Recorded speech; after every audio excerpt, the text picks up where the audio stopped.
Hey guys, and welcome back. This is ChosenArchitect, and dar she blows. Well, that's wind anyways. Wind's blowing. We're gonna get into power. So I hope you guys are ready. So hopping back into today, and we are going to be murdering baby turtles. I know, it sounds delightful, right? This is everyone's favorite thing to watch me do. And the reason why I have to do this is because you get the scoots from them. Yes, you can wait for them to grow up, or you can just, you know, kill them while they're young. I don't know if that's a good thing. This video is probably already demonetized at this point. Hey, 4 scoots. We need a few more. I decided to go this route, by the way, instead of the other route. The other route kind of requires you to decorate the area in a way. This is just going to work. This is going to work fine. The ones that are single don't hatch, but the ones that are in 4s, they will hatch in about 4 like actual days. It's kind of nice that we already got 4 scoots. These are going to be really useful, right? These can be used to make a few different things, like a helmet. And this helmet can be used to make a scuba mask, and that can be used later on with some oxygen, with mechanism, and we can start adventuring, doing a little bit of adventuring and stuff. But today we're going to talk about upgrading through our iron sieving and getting hopefully to diamond today. We may be able to get diamond. Diamond is a little bit weird and how you get it. I was kind of looking at some of the recipes and stuff. I got to give the pack dev props on the recipes. That was a lot of trouble that's gone through to put this pack together, because there's a lot of recipe changes, and I mean a lot. And I know personally how not easy it is to make all these recipe changes happen. But anyway, especially I think now everything is done with data packs. So we have a crafting calculator that wants to make, but the iron mesh, this right here, I've done a little bit of processing. As you can see right now, I have tons of blocks that's being made. We have tons of ingots and stuff that I've been kind of processing up. And really have not sieved a whole lot. I've not done really anything major off camera. But we have our overwhelming matter that we're going to sieve up. But right here we have our iron. I need to get this iron processed and change out this sieve. I was taking a look at the actual mesh here, and it's as simple as having 1 block worth of iron inside of our system and just making ourselves an iron mesh.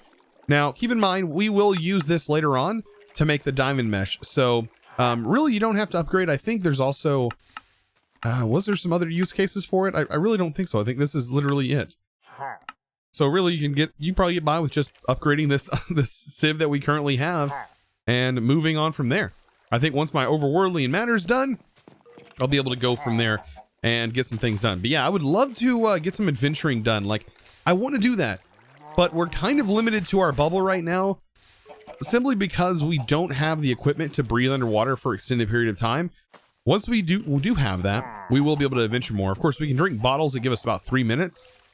I don't know how far we can go. Maybe we can go out and adventure with a boat today and see if we can get by with that.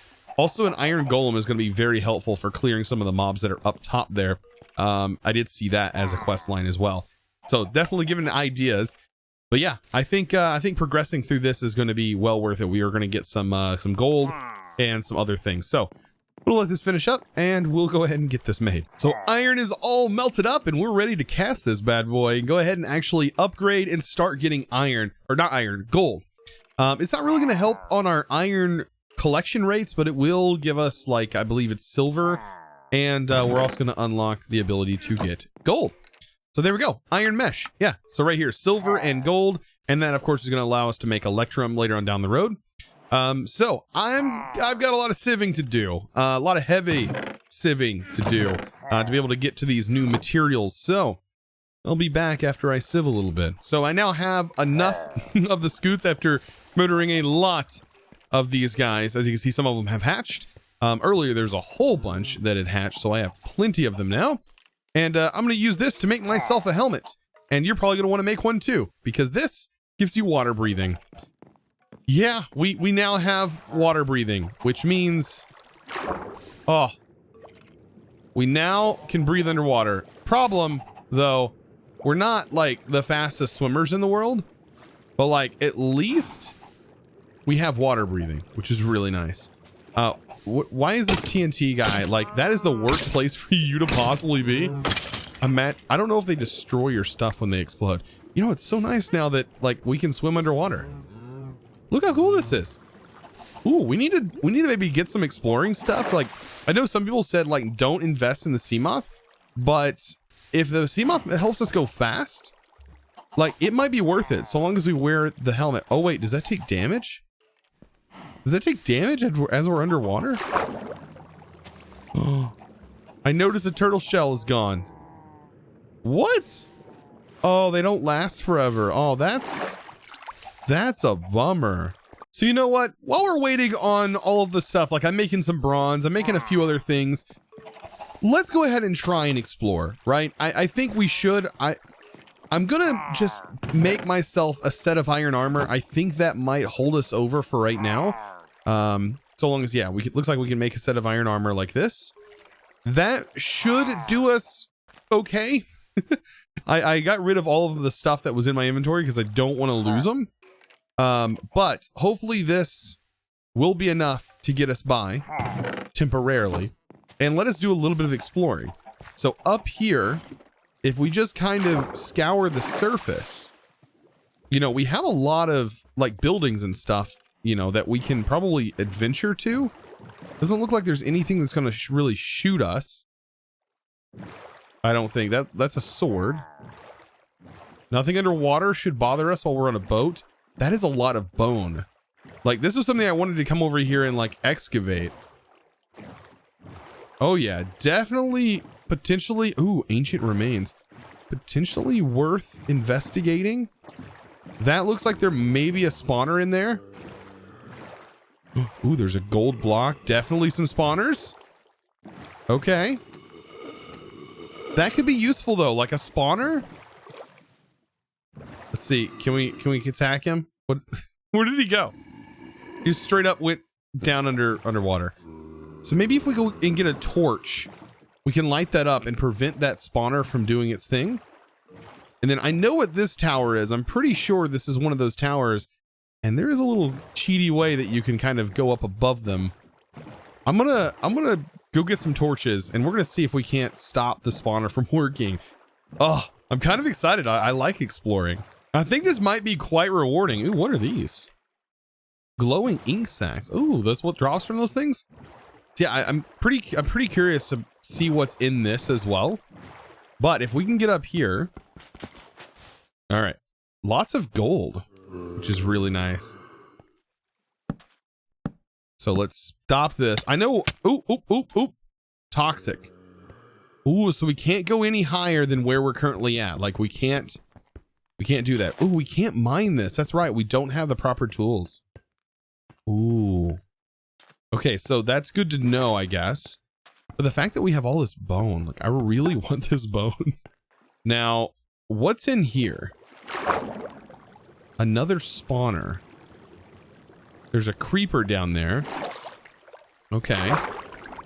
Ooh, look at all this stuff over here. So maybe let's place some torches. Hopefully that'll stop the spawner. So it does seem like they're also kind of trapped, including that creeper. Oh, we killed him. Creeper, I am actually really scared of you. Okay. That's weird. It didn't do. Oh, it was in water. That's why I didn't do any damage.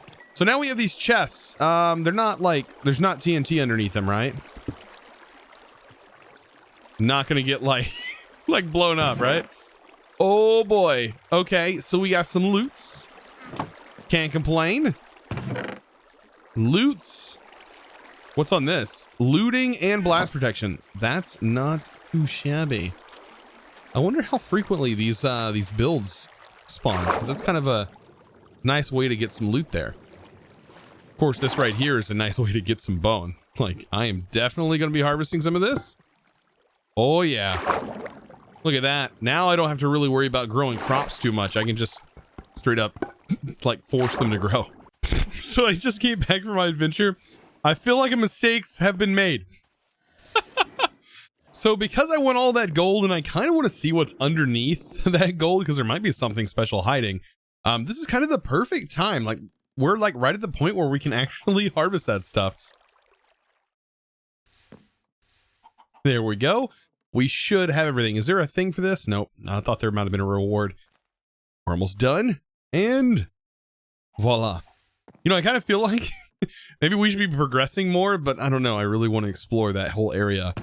Let's see what all this gold has to offer. Like, that's a lot of gold. Like, that's pretty nice, actually. So one of the other things that we need to do in order to complete this section, which I would like to complete these like main sections here, is to make this. This is a solar cooker. Kind of interesting. It is dark outside and it is raining, so I should probably sleep, but we can go ahead and get this thing made first. I'm gonna go ahead and place this down first. Then we can place the solar cooker on that.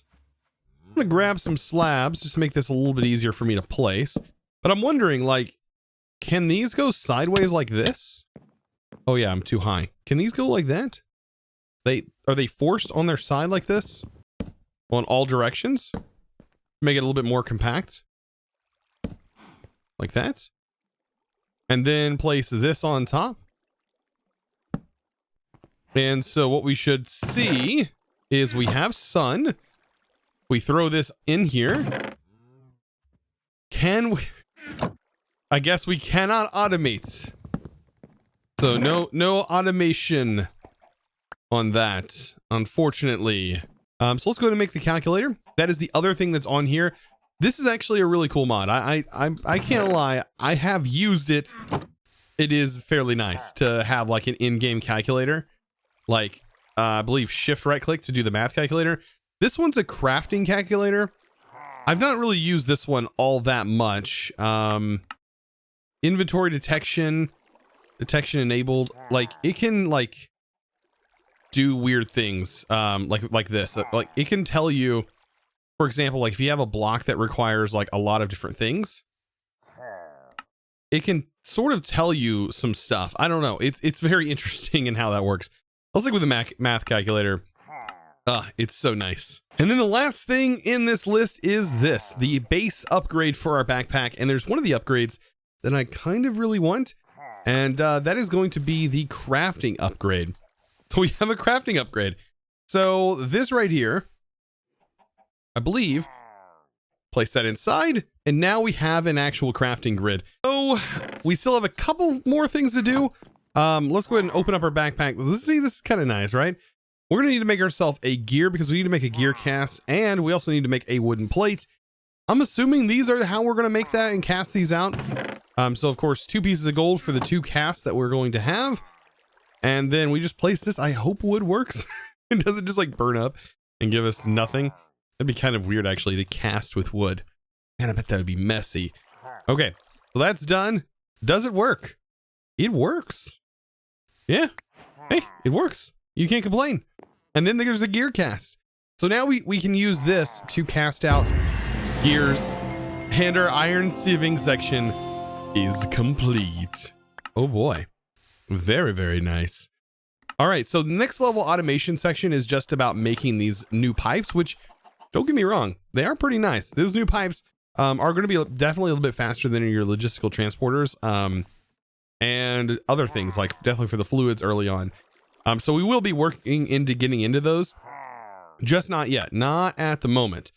I kind of want to move into how we are going to go about getting diamonds and also power and stuff like that. So we're about to get into some machines and things are going to get a little bit weird. So first things first, we are going to need all of these different things: iron plates, electrum, and then gears. And that is going to be for these frames, right? So we're going to need machine frames for just about every machine. It talks about an induction smelter. This is going to be an improved version of how we alloy things. Then we have red alloy, because the induction smelter is how we're actually going to make several different things as well. There are many custom recipes with this. So I need to go ahead and add that. You can see it's already, requiring a blast furnace and some other things that are kind of a pain to craft. And then that goes into a multi-servo. So that's something that we're going to need to worry about making. And then all of that leads into some other stuff that you see going around us. But ultimately, we want to get to the diamond mesh, because the diamond mesh is what is going to get us more diamonds and be worth our weight in gold for sieving in the first place. So let's go ahead and fast track our way through that. So I'm sort of thinking about power and how we're going to generate it. And I'm kind of looking at the different options that we can potentially buy, because I think those are going to be the easier options. And well, I was seeing what would be better, right? Should we invest in the 10 C-Bucks and get a single solar panel, right? Or should we invest in the wind turbine that runs all the time and only gets better under inclement weather conditions? And I think it just kind of, if you do the math, it just sells itself. The wind turbine or the wind generator is going to be the best, by far, because there's a math formula that it uses, and I'm going to go over that. So we have 143 as our Y, right? So if we do a simple calculation here, we have 20. This is what they give us on the website, right? 20 times our Y, which is 143, right? I think I said that. 143, right? 143. And we go ahead and calculate that, and then we add 180 to this, right? We should get this number, which is 3040. Then we need to divide this number by 11. So divide it by 11, and that should give us an output of 276 RF per tick, I think. We'll find out. But there's also another formula you can use, but this one is, they both equal the same when I did both of the calculations. I think that that's right. And of course, I know the higher or the Y level you go with these things, the better they are. Now, keep in mind, these do require a rather large area. Let's go ahead and buy one, right? So we bought one, right? And let's go ahead and place it up, and we can definitely see how much it generates just by itself. I think I'm going to place it over here. I think this is the area that it's going to go. It's going to go above this glass, and then we're going to have our cables running down. First of all, get rid of this sappy old fella. There we go. That guy's gone. And yeah, if we place it right here. Yeah. Look at this. What is it? It's doing 113 at the moment. Maybe that's its max power that it can generate. But still, it's generating 113 RF. No. Is that the max output? Or is that actually what it's generating? I have no idea. It's so hard for me to tell. Power. I see the 113.45. Max out is a 384. So still, either way, this is a much better option than going the other route. And I think we can have more than one of these. You can see this is where the power sort of comes out. So all we have to do is just route cables down and or route them around, and we should be golden here. I also think we can buy more by resetting the shop. And so by doing that, yeah, we can submit more and we just get ourselves another wind generator. Ooh, these are nice. But keep in mind, you can't have them like side by side because they do take up a 1 by 1 by 5 area. So we will have to keep that in mind. But I think what the best thing to do is just maybe set them up like this and have 4 of them going like in this direction. I think these are plenty fine for right now. Look at that. Bam. Submit. Clear. Submit. This is some power generating stuff right here. Oh yeah. We're gonna have plenty of power now. You know, I didn't know this, but it looks like mechanism cables are what? Able to be waterlogged? Excuse me. It is totally able to be waterlogged. That's pretty sick. I'm gonna route these underneath. Right about there, so that way I can access them from that bottom section.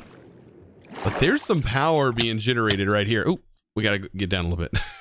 There's definitely some power that is really being generated up here. And we can always expand onto all of these other platforms for even more power that is just going to be passive power generation. So I now have the induction smelter. So we have our induction smelter ready to go. Now, moving into this, we can't make this just yet because we need to make these coils. And to make these coils, we need to get this induction smelter up and running. Shouldn't be too big of a problem. Copper, redstone, and this to make these alloys. And then from there, we use molten gold, 2 ingots of it to cast onto this red alloy.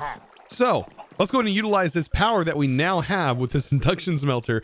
Like, I was going to go a lava route, but after finding out how powerful these things are, I think we're okay. I think we're going to be just fine.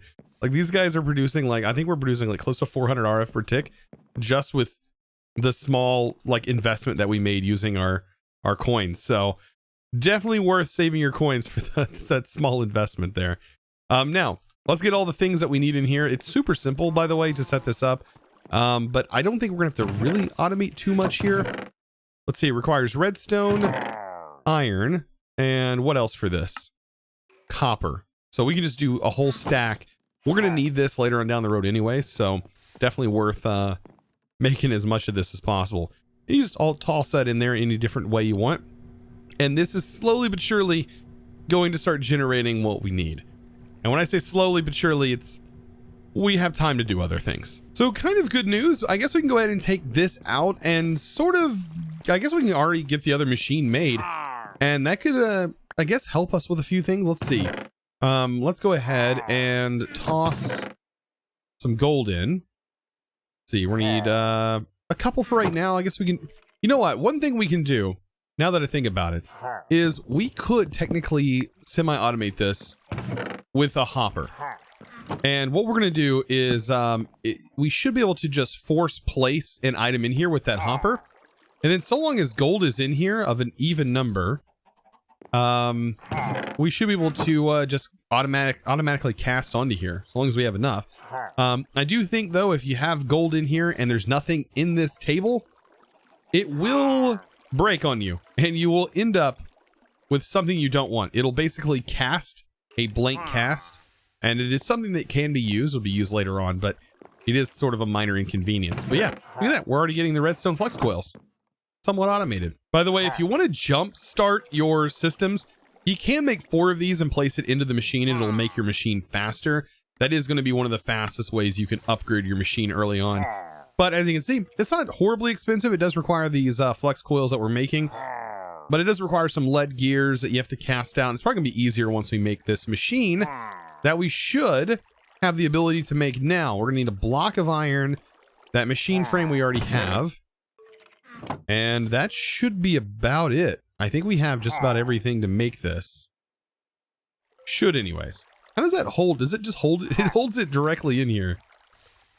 Interesting. That is the only downside about using the backpack. I guess it sends our stuff back into the backpack. All right, let's look. What do we need? We just need the bronze, and I think we have bronze laying around here somewhere. There it is. 2 bronze, and we can now craft the multi-servo. I don't know if by default, I think this has to have specific parameters or presses inside of it. Otherwise, it just straight up flattens things. As a normal plate, it'll just turn things into a plate, I believe. Yes. So we could technically have multiples of these that do different things. We can have one that makes a plate, one that makes gears. I don't know what's the gear cast going to require. Let's see, gear.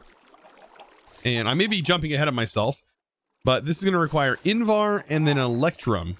So it's just Invar plates, which I have Invar, surrounded by an Electrum gear. And the Electrum gear we make inside here. So that is a thing. So I know I'm running out of time, but diamond and the diamond mesh is what I wanted to get done today. So what I'm going to do is I'm going to show you how to make diamonds. I know it's crazy, but that multi-servo press is what we actually use to get diamond. We need 32 coal, and we can compress 32 coal into diamond. And all we really need is a chest to be able to set up simple automation for this. So we have a couple of chests here, and we almost have everything we need, by the way, for the diamond. And yes, we do need diamond in order to make the diamond setup here. But I just want to show you simple automation for this. All you got to do is go into the configuration, set auto input and output enabled, set the top as your input, and we'll set the left side as our output. And that should be able to send that into this chest. I say should. Auto, there we go. It finally did it after it worked a little bit. But this right here, you can see it sent the whole stack. It's going to do the press, and then it's going to send it over here. And that's diamond. We have diamonds. Oh, it's so nice. Now we need to use this diamond to make a gear, which is why I'm pressing this up. And speaking of gear, we should be able to go ahead and craft this, which is going to allow us to actually use this to craft gears. So let's go ahead and throw that in there. Throw the diamond in there. That's going to start making that cog. And we have almost enough stuff to be able to complete this mesh and make sieving things actually worth our time. Okay, so let's see. I do have iron in here. So to be able to make this mesh, we need a redstone servo. Redstone servo completed. And last but not least, we need to make sure we have 16 of these minimum. And that's it. We're making a mesh. We need an iron mesh. Wow, we didn't use the iron mesh very long, did we? We are already upgrading this bad boy to this. So let's stop this the progress. And we need to say, hey, can you make some of this? So 16 iron mesh, 16 of these. Iron mesh and a servo. And guys, after this progress starts, which I don't know how long it takes. I mean, eventually I'm sure it will be done. It's not even showing a bar here, but I'm sure eventually it will complete itself and we can move on. There is something name tagged over there. So by the way, as far as this goes, do not get discouraged because it does take a significant amount of time. It is unlike anything else I've ever smelted in here. It just takes a while. Like it literally must have like a really large power requirement or something. But guys, diamond mesh, feels so good. We are really booking it through this pack, and I was not expecting to be doing this. But like, if you just kind of sit and focus on what the quests are going to be, like you can really just plow through this early game and like it's not too bad. Like we just unlocked all of this. The only thing I was really worried about is power, and I think we've kind of overcome our power differences, at least for the most part. Like, at least for now. So guys, I do want to give a huge shout out and support to my supporter over on Patreon. And that's going to be going to Omega. It's actually Omega Wins WCN1 Gaming. However, that does not fit on the sign, so I have to kind of shrink it down. I'm sorry. But anyways, I do want to give a huge shout out to you. Thank you so much for your amazing support, by the way, over on Patreon. And guys, of course, if you're interested in becoming a patron yourself, I had to laugh at the helmet. Oh my goodness. You can find that link down in the description below. Guys, I hope you enjoyed today's video. If you did, be sure to click that subscribe button if you haven't already and give this video a huge thumbs up. I really appreciate it. Of course, I'll see you guys in the next episode. And as always, thanks for watching.